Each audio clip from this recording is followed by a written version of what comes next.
Hi everyone! I figured I'd show my face this time. I guess if you don't show your face on YouTube, you're not real, so I figured I'd show my face this time.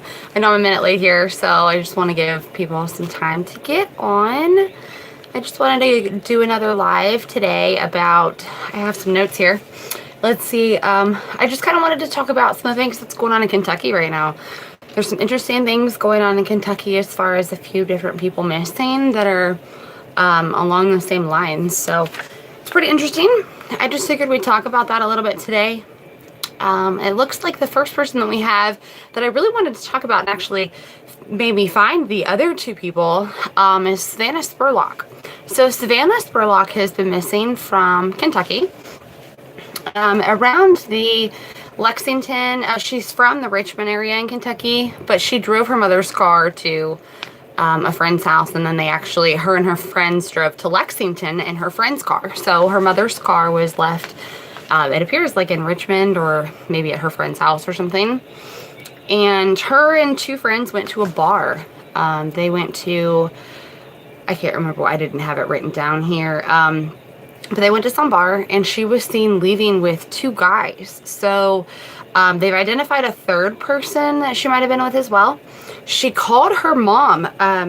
She actually FaceTimed her mom at about 3 o'clock in the morning and said that, don't worry, I'll be home soon. Her mom said that she was able to see one person in the front and one or two people in the back with her as well, and it appeared that they might have been all male. The police have identified three suspects at this point, not suspects, I take that back, three people or persons of interest. They haven't been classified as suspects as of yet, but she's still missing. Savannah Spurlock had two newborns. They were twins. It's my understanding she also had two other children. I know at least the two twins and one of the other children had the same father, and he has come out and said a few things. I think he said that they're trying to find her or something, and he seems like an okay guy. It doesn't seem like he would have anything to do with her missing. So when I was looking into this Savannah Spurlock case and kind of what was going on with that, I actually found that there was somebody else who's missing. Her name's Amanda Bailey. She was last seen on January 28th. She's missing in and around the same area, Richmond, Kentucky.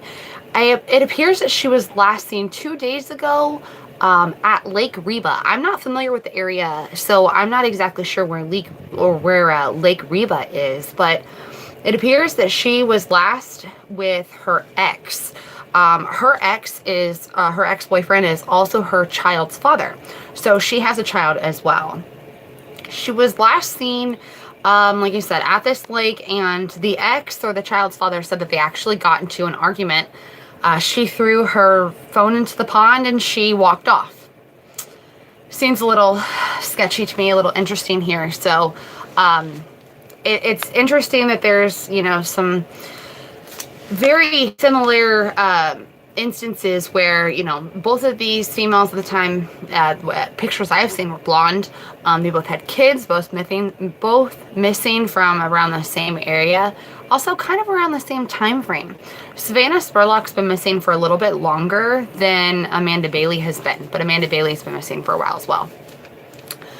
We also have somebody else that, while I was looking at all of this, I also found out that there was somebody who's been missing for 5 years. Her name is Brookelyn Farthing, and she had suspicious disappearance about 5 years ago. I guess I'm not exactly sure where this is in relation. There was a home it's called B-E-R, spelled B-E-R-E, Bear, maybe, Baree.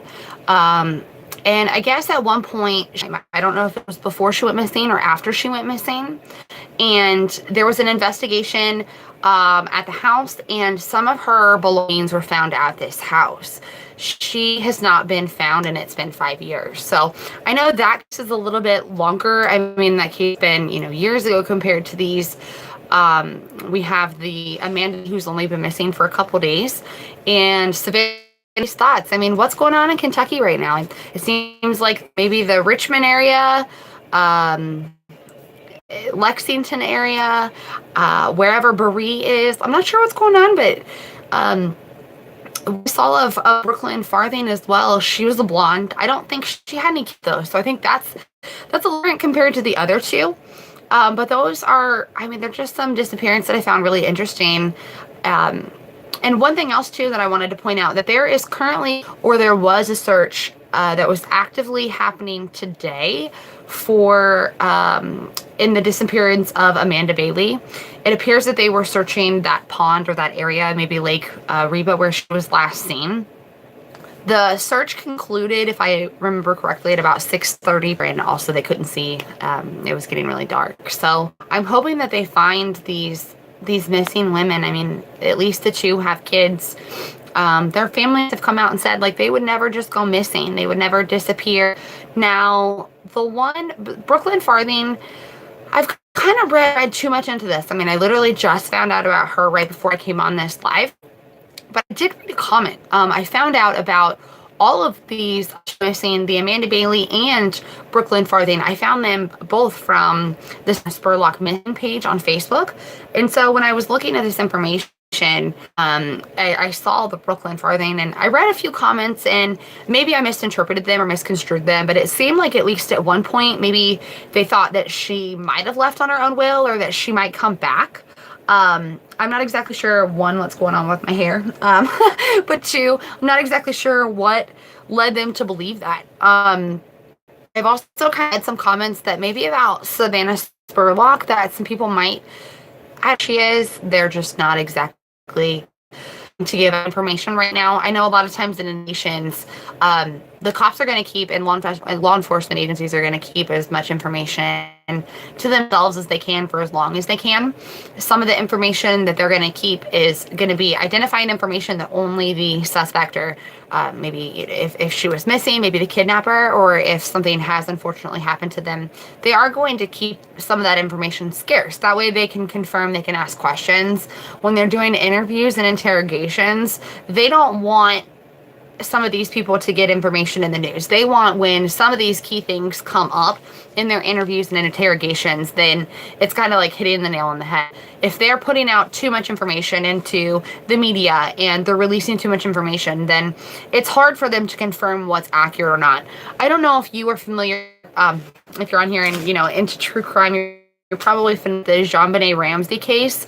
There have been a few people that have actually come out and said, hey, I did this. And at least one of them has been discredited. I know the last one, the last guy that came out and said that he did this, it was recently. And at one point, at least, it's my understanding, he was a suspect. So it's kind of interesting to see how these play out. But, I mean, there's only so much information that they can release. And they're going to keep some of these tips and some of these facts that they've, you know, heard from the investigation or discovered from the investigation to themselves. So that way they can confirm when they have the right person. I haven't gotten any comments on anything yet, so I was just kind of just chatting away here on these. These are the real ones that I wanted to bring up because, you know, Kentucky is not too far away from where I am, and you know, with females missing that have kids, it's definitely interesting to me. I want to know where they are, and I really hope that they're safe. I know at one point it was talked about, or maybe not by any credible sources or anything, but I think people always speculate when new mothers go missing that maybe postpartum depression or anything, you know, something like that plays into it. I've seen the surveillance video of, or at least the still frames from surveillance where she's leaving, and she's seen leaving with two different guys in this sense, and it just doesn't seem like, I mean, she was out to have a good time. She was, you know, relaxing. You could tell she was freezing. She didn't have a jacket or anything. For her to just disappear and not have anywhere to go, I mean, it just something doesn't add up. She had her mom's car. Her mom's car was left at her friend's house, so she had no car to go in. I did read, though, that when she called her mother on FaceTime at 3 o'clock in the morning, her mom said that every time she promised that she would be home at a certain time, or every time she promised she'd do something, she did it. So when she said that, she didn't question her at all. And she also said that when she was identifying the people in the car, that there was either one or two people in the back seat with her and one person in the front as well, and she thought that they were all men. Well, law enforcement has come out and said that they have identified those people, and that there was at least, 2 people, I think they said, in the car with her, and then there was a 3rd male who was following them. The fact that there was another car, I mean, maybe they all just kind of met up at the bar, maybe they all just kind of met up at that place, or it's kind of, I don't know, that is a little bit to me like, why was somebody following them? It was from their, the group that they were hanging out with. So that just kind of throws some red flags. Maybe it was simply, again, people bring a lot of cars. But Savannah did drive with 2 of her friends, and law enforcement says that these gentlemen that she was with, it's not known that she knew them. So they don't think that she knew these guys. So I'm very curious. I must have missed it somewhere, or it's not come out where her friends actually went. I don't know if her friends left her there. I would hate to think they set her up. I don't know if maybe her friends knew these gentlemen that she was with, but it's very odd to me that she would go with 2 people, and the last people that she was seen with, it's not, anywhere that she knew them. Nobody has any idea, how they might have known each other. So it's just really interesting.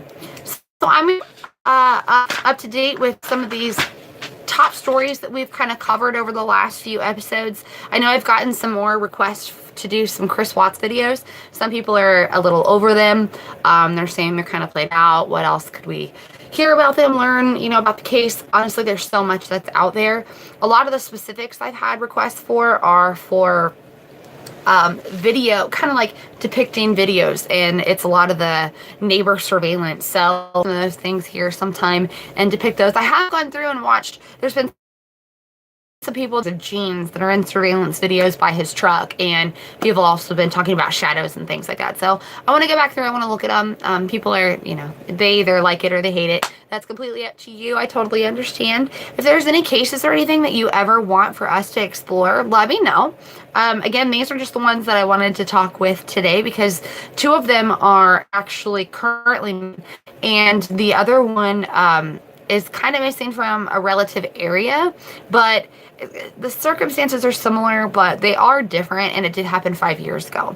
So I'm just curious, do any of these tie together? Are any of these similar in any other instances other than, they're from the same area and it's simply a coincidence?